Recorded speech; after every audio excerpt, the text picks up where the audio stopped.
morning students. Today in this session we are going to revise fourth lesson hydrogen. See about hydrogen when we talk. So hydrogen is the simplest atom which contains one proton and one electron. Hydrogen can be in most of the compounds like water, carbohydrates and proteins that we come across in our day-to-day life. Hydrogen has one unpaired electron. Its electronic configuration, when you write hydrogen, its atomic number Z is equal to 1. So its electronic configuration we can write 1 as 1. That means it has one unpaired electron. By the presence of this one unpaired electron, hydrogen, this element is more reactive. Is it clear, students? Next we can see the position of hydrogen in periodic table. Questions I will write on this right hand side. First question is position of hydrogen in periodic table.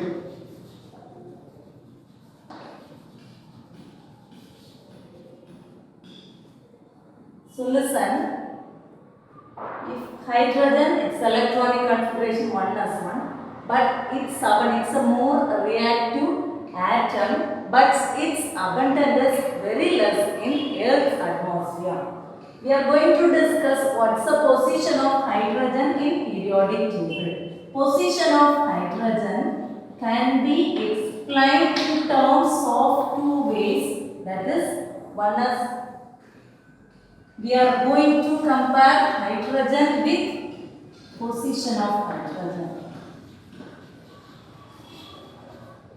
We are going to compare the properties of hydrogen with group 1 alkali metal. The next case is we are going to compare hydrogen with halogens. So from this comparison, we can give the conclusion of position of hydrogen in periodic table. So first case we are going to compare hydrogen and group 1 metals.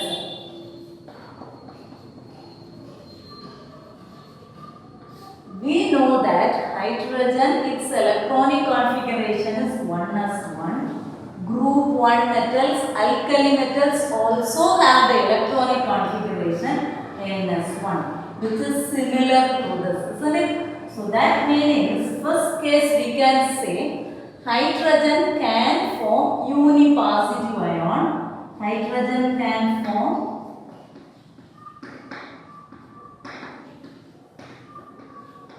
unipositive ion which is similar to group 1 metals. Group 1 metals like lithium, sodium, potassium, these type of metals also can form by the removal of one electron, they can form unipositive ion. Second cases we can discuss like this. Hydrogen can form halides,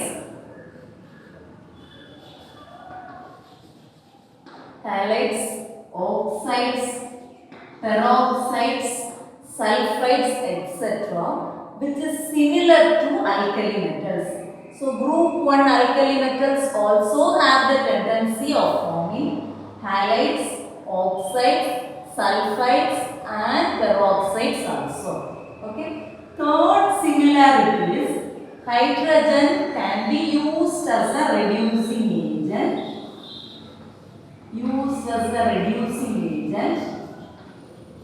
Which is similar to the reducing behavior of group 1 metals. In group 1 metal, lithium, aluminium hydride. So lithium is a metal which can be used as a reducing agent. So from these 3 points we can observe that the properties of hydrogen is similar to the group 1 alkali metals. But only the difference is there, that is the ionization energy of group 1 metal is ionization energy of group 1 metal varies from 377 to 520 kilojoule kJ mole power minus 1. But in the case of hydrogen, its ionization energy is 1314 kilojoule per mole. So this high ionization energy has given an idea that comparison of hydrogen and halogens. Okay, so this difference in ionization energy gives the idea to compare this hydrogen and halogens. Important reason to compare hydrogen and halogens is hydrogen can form uni-negative charge, that is hydride ion. As like halogen, hydrogen also have the electron affinity with hydrogen and it accepts the electron hydrogen half H2. It accepts the electron and form 2H minus. Is it clear, students? So hydrogen can have the tendency to form hydride ion which is similar to halogens. Halogens also accepts the electron and form 2X minus halide ion. But the energy differences here it is very small. It is minus 55 kilocalories. Here plus 36 kilocalories per mole.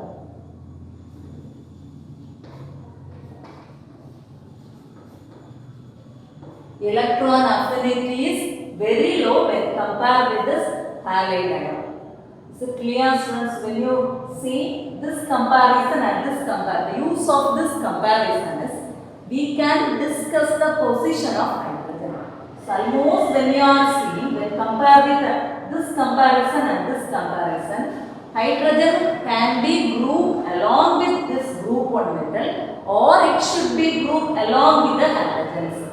Here or having halogen, when you are comparing, hydrogen have the tendency to form hydride ions. Similar to halogens also can have the tendency to form hydride ions. So here also we are discussed in 3 cases which are similar to group 1 metals. But it is difficult to find the exact position of hydrogen. But we can give the idea that is hydrogen in most of the compound exists only in +1 oxidation state. Okay, so that we can, it is reasonable to fix the hydrogen along with group 1 metal in modern periodic table which is published by IUPAC. So final conclusion is, what's the position of hydrogen, students? So it is placed along with group 1 metals. Is it clear? So next we can move to the next topic, isotopes of hydrogen.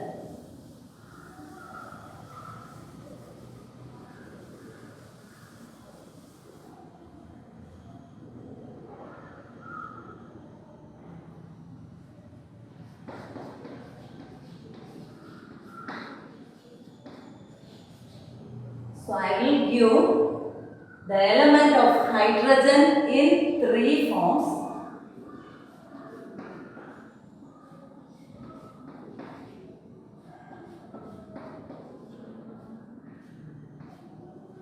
When you consider these 3 elements, you can see the number which is present at the lower part that represents the atomic number. The number I have given in this upper part that represents the mass number. So these 3 are elements of hydrogen, isn't it? So isotopes, how we can define is 2 or more elements if they have the same atomic number but difference in mass number is termed as, they are called as isotopes. So here we are going to explain isotopes of hydrogen. 3 isotopes of hydrogen is there. First one 1H1 with atomic number and mass number is 1. So the name of this isotope is protium. Or simply we can write with a symbol H. Second one 1H2, or it is nothing but deuterium. It is given by the symbol D. 1H3, so it is tritium. So it is given by the symbol T. Is it clear? So these are the 3 isotopes of hydrogen. So in this lesson, we are going to study in this whole lesson into three broad categories. First one is we are going to discuss hydrogen, its preparation, properties, preparation and properties. Properties of hydrogen, deuterium and tritium. This is one set. Second set is its compound. Hydrogen is compound. It is maybe H2O, H2O2. Compound of deuterium, D2O, heavy water. So these are we are going to discuss in second category. Third category we are going to explain one more, it is hydrides. Third category we are going to explain, that is hydrogen only. So this lesson have these three broad categories. Okay. So first we can start from the preparation properties of hydrogen, deuterium and tritium. Before going this, we have to see about ortho and para hydrogen. One more topic. Okay. Ortho and para hydrogen.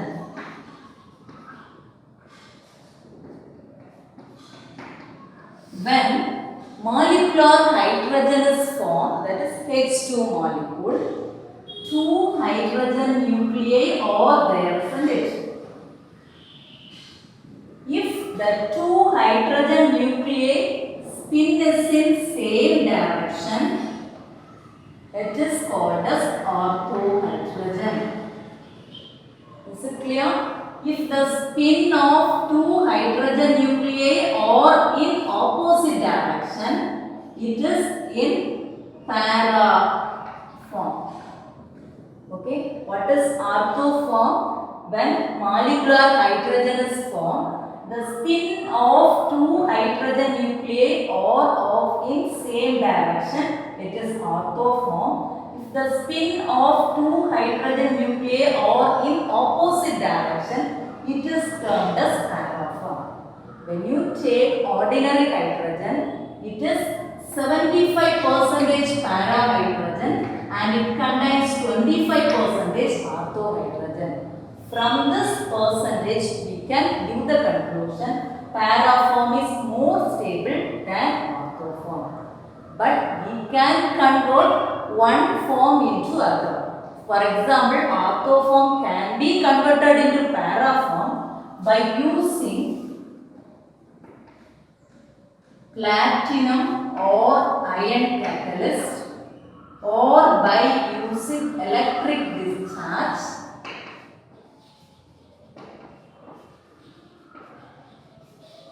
or by heating above 800 degrees Celsius. And one more case, it is by passing this ortho form with paramagnetic molecules like O2, NO, NO2 or nascent or atomic hydrogen. By mixing with these paramagnetic molecules, it is possible to convert ortho form into para form. Is it clear, students? So next we can move to the next topic, that is preparation of hydrogen.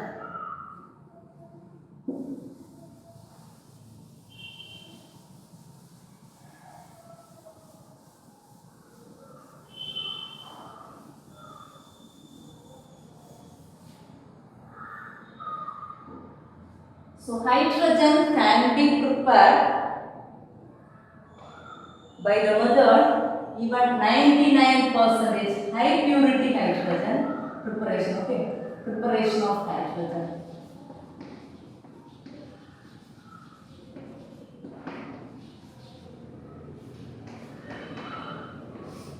So 99.9% hydrogen, high purity hydrogen can be prepared by the method by the electrolysis of water by using traces of alkali or sodium hydroxide or potassium hydroxide aqueous solution, or when it is hydrolyzed we can prepare this high purity hydrogen. Here nickel is used as an anode and iron is used as cathode.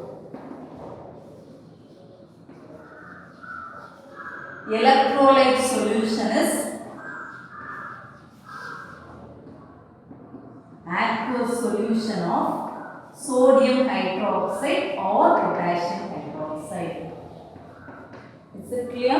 By electrolyzing aqueous solution of sodium hydroxide or potassium hydroxide using nickel anode and iron cathode, we can prepare hydrogen. Okay. So reaction involved in anode and cathode, I will explain here. In anode, 2OH minus gives H2O plus 2E minus. So at cathode, the reaction will be when this H2O molecule, when it accepts electron, it forms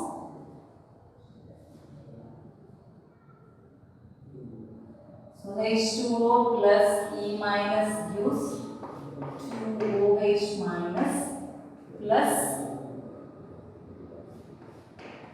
H2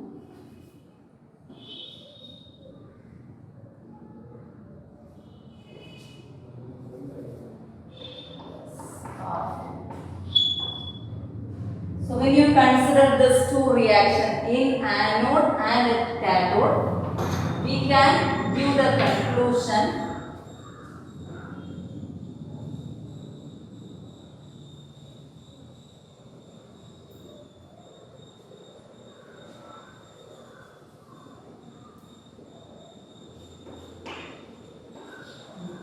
so this E minus overall reaction I am going to write like this. So this E minus and here this E minus will be cancelled and this 2OH minus and this 2OH minus we can cancel. So this 2H2O here 1H2 this also. So overall reaction we can write like this.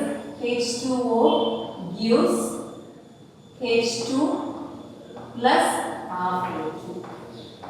By electrolyzing water we are getting hydrogen. Okay. So next preparation we can explain that is laboratory preparation. So in lab, zinc or silver or metals, when it is reacted with dilute acids, it can capable of forming hydrogen. Zinc, I am writing example of zinc metal, laboratory preparation of hydrogen, lab preparation.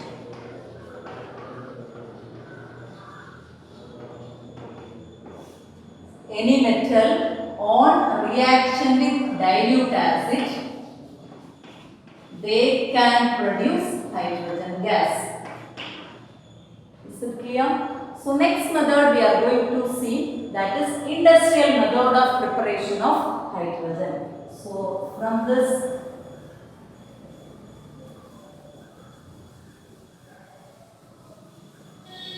from industrial method of preparation of hydrogen. So it's a method, it is called as steam reforming of hydrocarbon. Industrial preparation.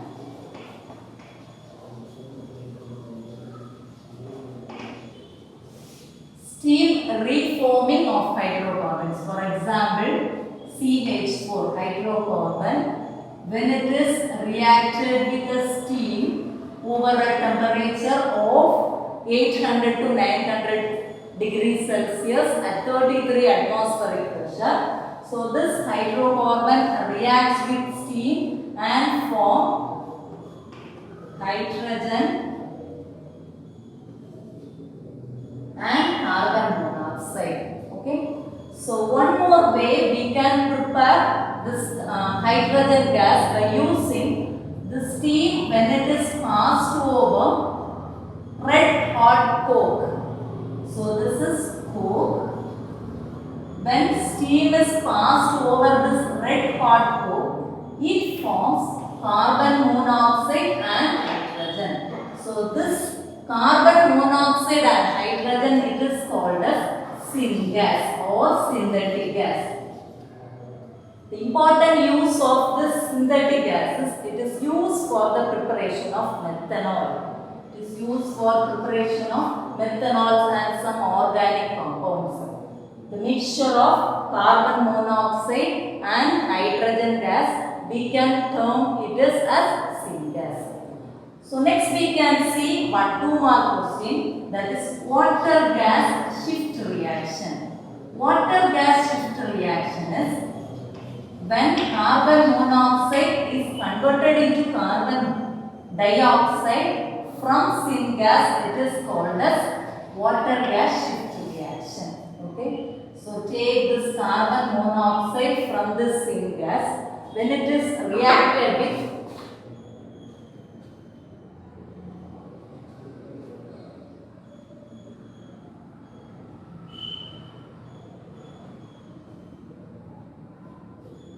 steam, it will be converted into carbon dioxide or an hydrogen. So this reaction will be done under iron or copper catalyst at the temperature of 400 degrees Celsius.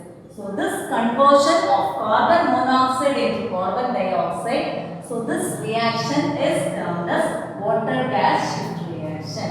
Is it clear, students? So we have seen 3 methods of preparation, isn't it? So first, high purity hydrogen, it is prepared from electrolysis of aqueous solution of sodium hydroxide or potassium hydroxide. Next we have seen laboratory preparation, it is from highly reactive metals. When it is reacted with dilute acid, it forms hydrogen gas. Next we have seen industrial preparation of hydrogen. Is it clear?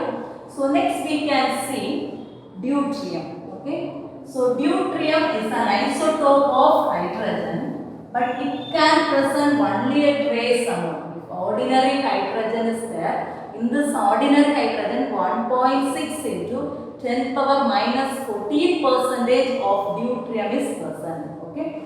So it is very small quantity. As like hydrogen, deuterium can be prepared by the electrolysis of heavy water. Heavy water is D2O. H2O is ordinary water. The place of hydrogen, if you replace deuterium, so this water is termed as heavy water. Is clear? So this D2O on electrolysis, it forms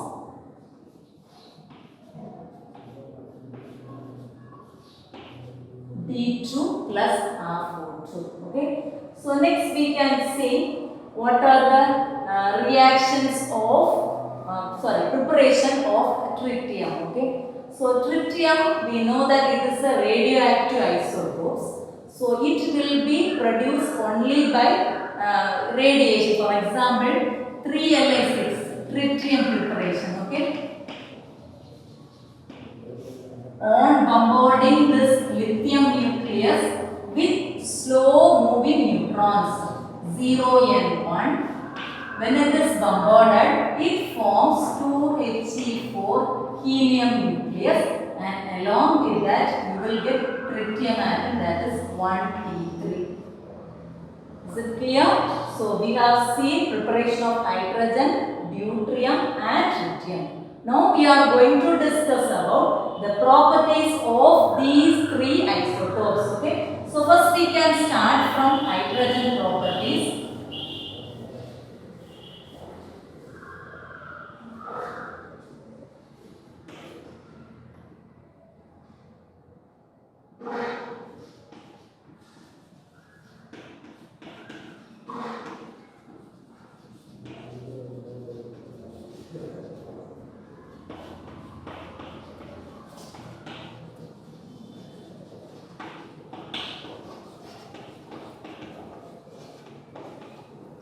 So first we can discuss properties of hydrogen.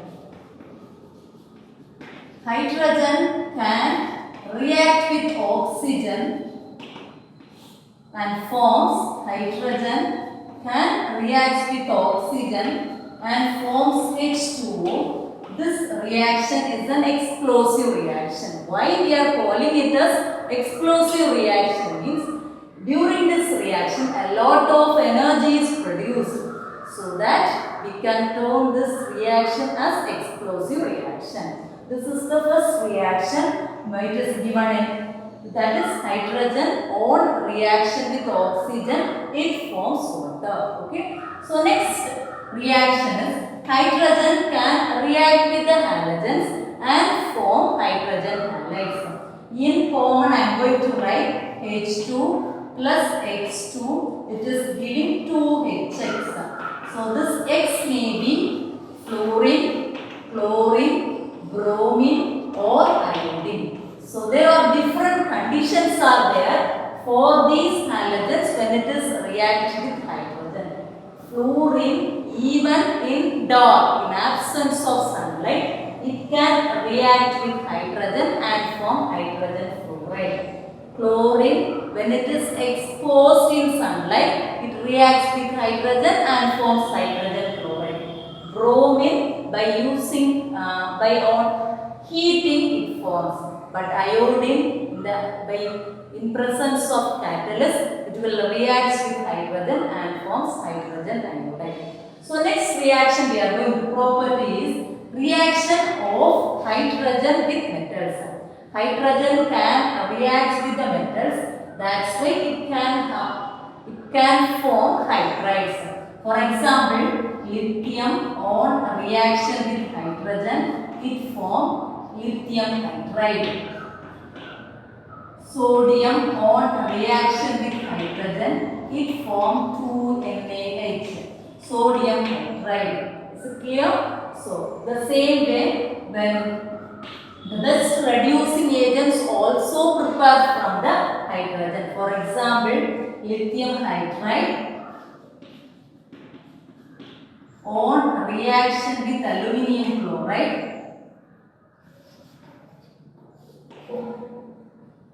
it forms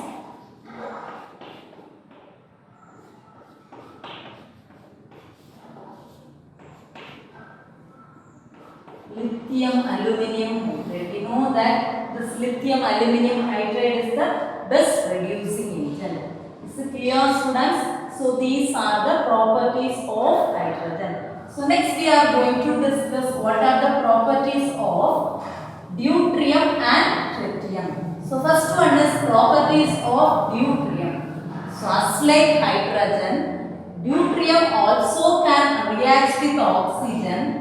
The deuterium reacts with oxygen and it can produce D2O, which is called as heavy water. Okay. So next, deuterium can react with the halogens and forms 2DX. What is it? It is deuterium halides. And deuterium can, one more special reaction is there, that is deuterium exchange reaction. What's the meaning of this deuterium exchange reaction?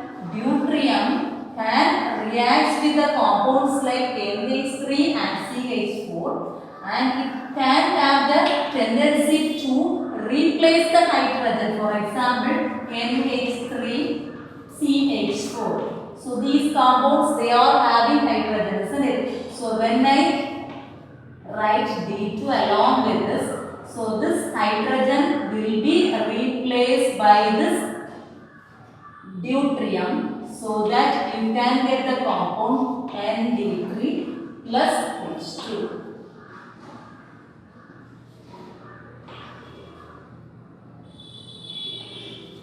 Is it clear?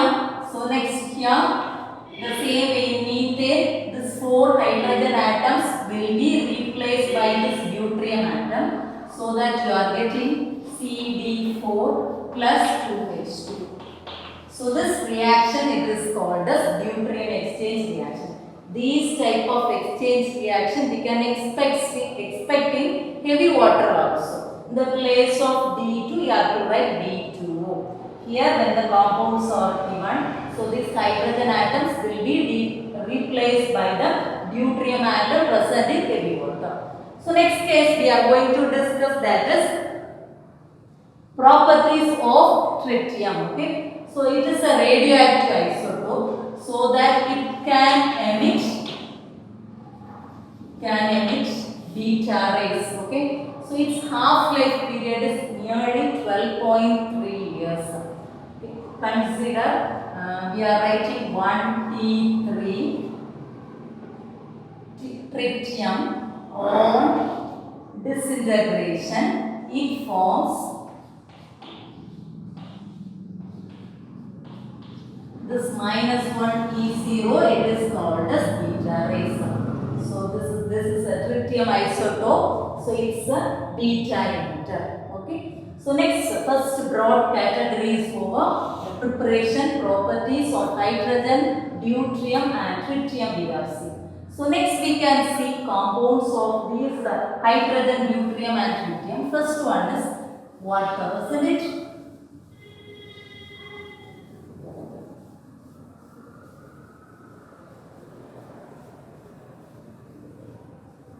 So water, the physical property of water is, it is odorless, tasteless, but chemical properties when you are seeing,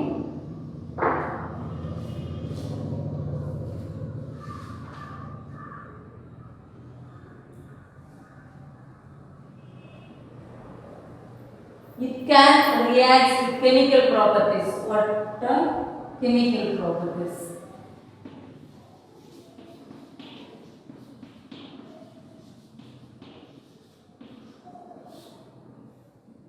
So water can react with group 1 and group 2 metals, and even it can react with the transition elements also.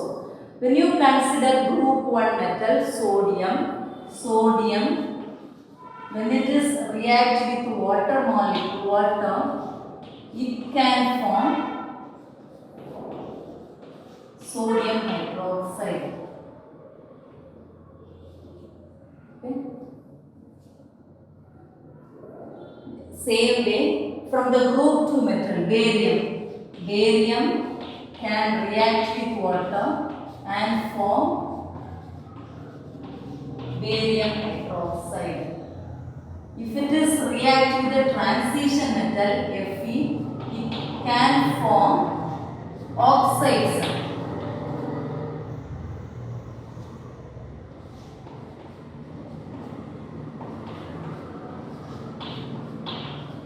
Okay, so water can react with group 1 and group 2 metals, so that it form hydroxides. But when it is react with the transition elements like iron, it can have the tendency to form oxides. Fe on reaction with water, you are getting Fe3O4 oxide, iron oxide. But it does not react with the gold, silver, platinum. Okay, such type of metals, they are passive in water. So next we can see water can be termed as amphoteric oxide. Why we are calling this as amphoteric oxide means it can act as an acid as well as base. Water is called as amphoteric oxide.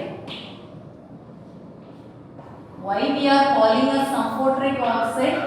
Because it can act as both acid and base. So acid means it should donate proton. If it is a base, it should accept proton. For example, reaction of water with NH3 and HCl, we are going to explain for this nature. So NH3 plus H2O, HCl plus H2O. So in first case, water can donate proton, so that it forms NH4 plus OH minus. Second case, this water can accept proton, so it forms H3O plus Cl minus. Okay, so here proton is accepted, isn't it? So it forms, if it is donated by this water, so it is called as acid. Here in this reaction, water is act as an acid. But in the case of this compound, it accepts proton, isn't it? So any species, if it accepts proton, it is called, it is termed as a base. So in this reaction, it is act as a base. Is it clear? So for this reason, we are calling it as amphoteric oxide. Okay. So next we can see heavy water, D2O. Heavy water,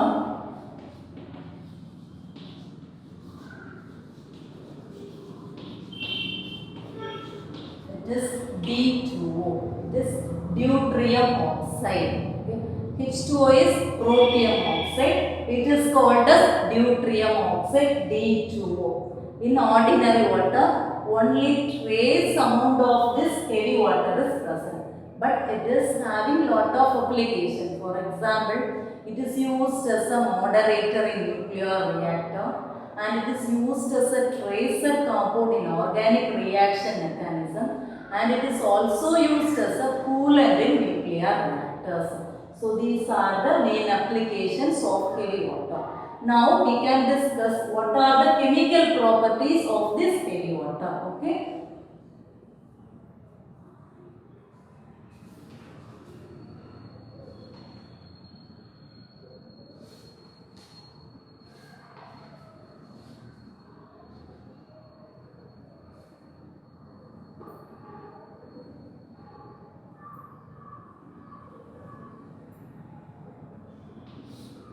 Heavy water is otherwise called as monobasic acid. Why we are calling this as monobasic acid means it can replace the hydrogen. For example, H3PO2, hypophosphorus acid, when it is reacted with D2O, so it can replace the hydrogen. So it is H2D PO2 plus 1 hydrogen, 1 oxygen, 1 D. So it is HOD. Okay. So if any from this D2O, one of the deuterium atom replace the 1 hydrogen atom, so that it becomes H2DPO2. Okay. So we can calling it as monobasic acid. So next we can explain how it reacts with the carbide compounds. For example, aluminium carbide, it is Al4C3. Okay. So for its heavy water is used for the preparation of some of the compounds. Aluminium carbide on reaction with D2O. So it is having the tendency to form Al4OD thrice.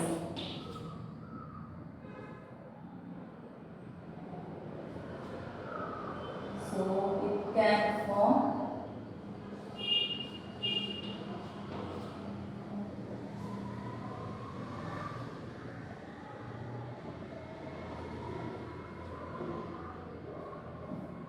solution. These are the reactions of heavy water. Next we can see the important term, that is temporary hardness and permanent hardness. So hardness of water is due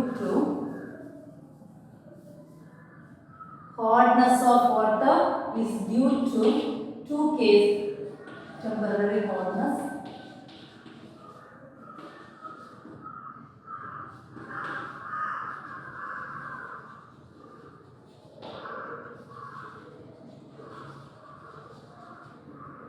solution. So temporary hardness and permanent hardness, isn't it?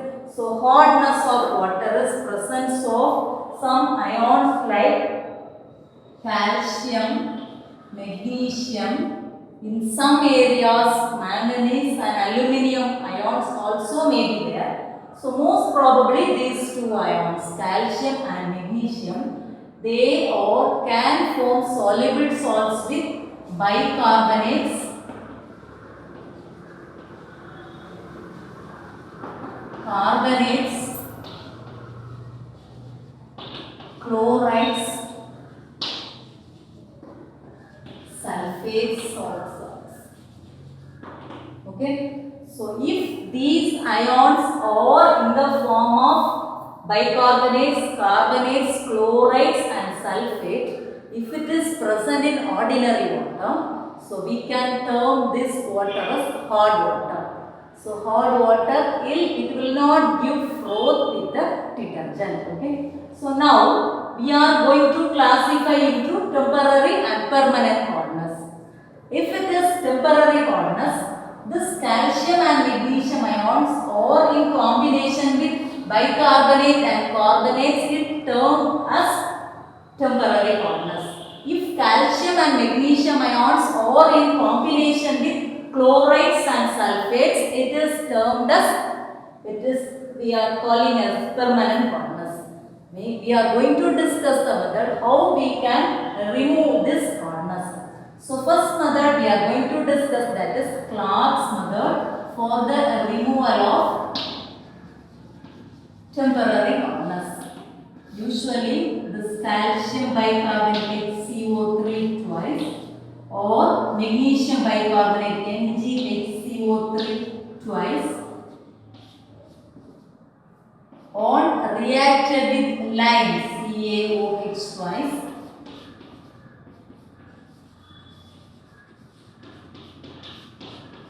Here, this compound directly it will form CaCO3.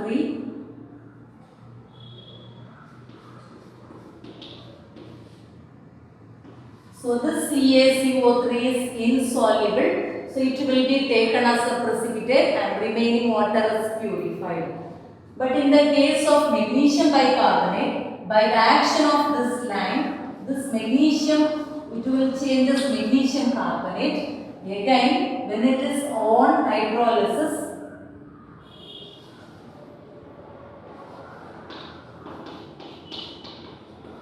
this on hydrolysis, it will form Mg hydroxide, that is magnesium hydroxide, which is insoluble. It will be deposited as precipitate, so that this will be purified, this filtered off. We can remove the temporary hardness of the water by using this Clark's method. Is it clear, students? So next week we are going to discuss about what is temporary hardness. This calcium and magnesium ions in combination with chloride sulfates, it is termed as permanent hardness. For removal of this permanent hardness, we have to react with this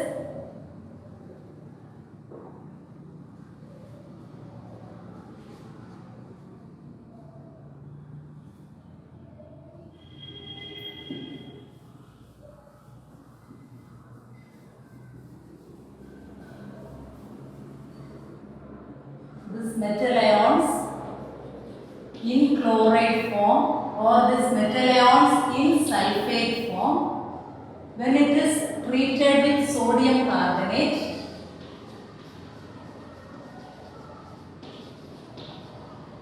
it forms metal carbonate, and here it will form metal carbonate plus here Na2Cl,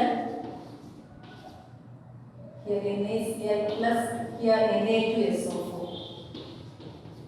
By changing this sulfate and chlorides into carbonate form, so this also the way of removal of permanent hardness. One more way it is called as ion exchange method. For this method, ion exchange method, zeolites are used for this removal of hardness. When zeolites are used,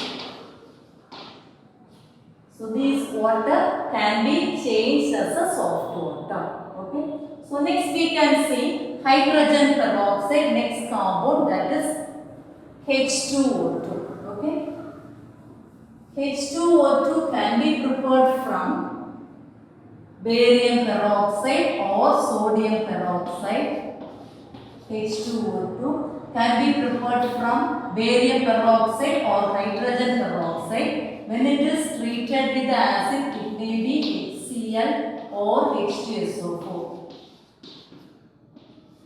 So like this H2O2 and here also H2O2, you can get BaCl2 plus H2O2. hydrogen peroxide will be prepared. And here also H2O2 plus H2SO4. So these are the two ways for the preparation of hydrogen peroxide. So next we have to see, next we can see hydrides. Okay. So hydrides are of three types. One is ionic hydrides.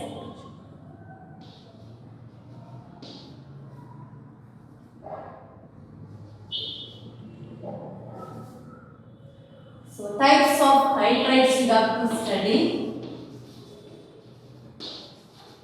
And next you have to study hydrogen bonding also. Types of hydrogen bonding also. Two types of hydrogen bonding, intermolecular and intramolecular hydrogen bonding. With the example you have to study. Okay, thank you.